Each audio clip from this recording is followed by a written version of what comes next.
Halo, nama saya Bintang Ramadhani Putra dari Prodi Administrasi Bisnis Universitas Padjadjaran, Fakultas Ilmu Sosial dan Ilmu Politik 2016. Halo, saya Lutfian Sahadi Ismail dari Prodi Kesejahteraan Sosial, Fakultas Ilmu Sosial dan Ilmu Politik, Universitas Padjadjaran 2016.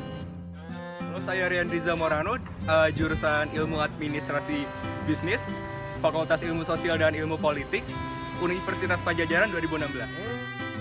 Halo, nama saya Aras Aroli Panjaitan dari jurusan Antropologi Fakultas Ilmu Sosial dan Ilmu Politik, Universitas Padjadjaran tahun 2016. Pada saat ini, kita sedang melakukan aktivitas memberikan pendapat dan argumen kita mengenai keindonesiaan khususnya dalam bidang pertanian, sekaligus memenuhi tugas yang diberikan oleh Bapak Adi Purwanto dalam bidang bahasa Indonesia. Oleh karena itu, mari kita saksikan cuplikan video mengenai pertanian berikut.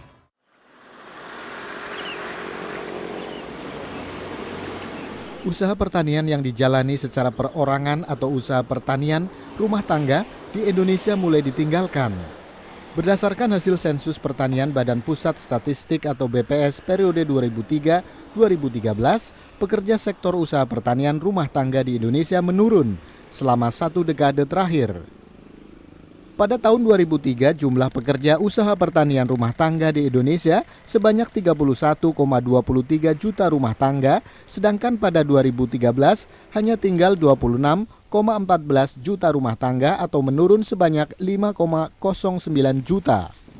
Penurunan jumlah petani ini meliputi subsektor pertanian campuran, tanaman pangan, hortikultura, perkebunan, peternakan, penangkapan ikan, hingga jasa pertanian.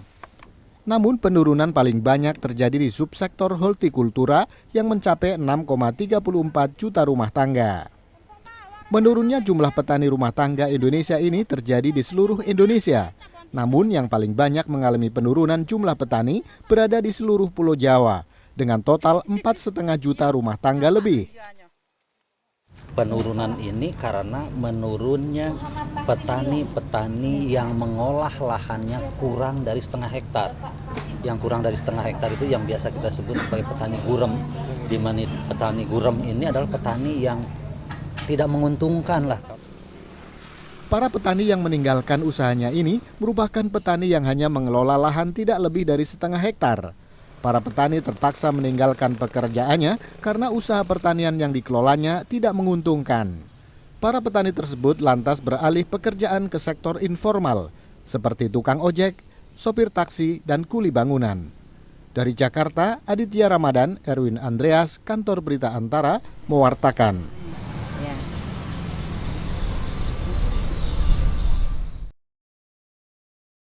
Setelah menyaksikan cuplikan video tadi, kita tahu bahwa Indonesia mengalami penurunan dalam sektor bidang pertanian. Dari data sensus 2003 sampai 2013 terjadi penurunan pertanian di Indonesia sebesar 5 juta. Seperti yang rekan saya Hadi katakan, jumlah petani di Indonesia terus menurun kian tahun. Dan berdasarkan sensus untuk melengkapi pendapat teman saya, pada tahun 2015 jumlah petani di Indonesia berkurang sebesar 700.000 orang. Dan data tersebut berdasarkan VOA News Indonesia. Oleh karena itu, sebenarnya Indonesia memang negara agraris, namun masih pantaskah kita menyandang title sebagai negara agraris itu? Padahal saat ini, pamor petani di Indonesia masih menjadi pekerjaan yang berada di bawah pekerjaan lainnya menurut sudut pandang para anak-anak muda sekarang, sehingga belum ada generasi-generasi baru yang meneruskan usaha-usaha pertanian di Indonesia. Padahal untuk menjadi seorang orang yang mengelola bidang pertanian tidak perlu menjadi seorang petani saja. Mereka dapat mengelola agrobisnis dan juga mengelola industri pertanian. Namun pada saat ini juga Indonesia sedang mengalami permasalahan dalam pengelolaan pertanian. Kita bisa mengelola kekayaan alam Indonesia dengan baik. Seperti yang kita ketahui, Indonesia hanya mampu menghasilkan barang-barang mentah saja, namun tidak bisa mengelolanya menjadi barang-barang produk yang sudah jadi. Tentu hal ini menjadikan pelajaran bagi pemerintah kita yang harus diselesaikan dengan baik. Jadi pemeran pemerintah di dalam bidang pertanian tentunya sangat penting demi melanjutkan atau memperbaiki sistem pertanian di Indonesia. Seperti yang kita ketahui, di mana para petani di Indonesia sangat memerlukan bantuan dari pemerintah, baik itu fasilitas untuk belajar lebih tentang pertanian di Indonesia maupun bantuan mengenai alat-alat terkini atau yang dapat membantu kinerja petani di Indonesia sendiri. Nah, dari para mahasiswa juga bisa memberikan aspirasi-aspirasinya kepada para petani atau mungkin sistem pertanian di Indonesia agar sistem pertanian di Indonesia dapat menjadi sistem pertanian yang lebih baik dari tahun ke tahunnya. Hal itu diperlukan juga demi bisa membangun pertanian di Indonesia yang menjadi lebih baik lagi. Action.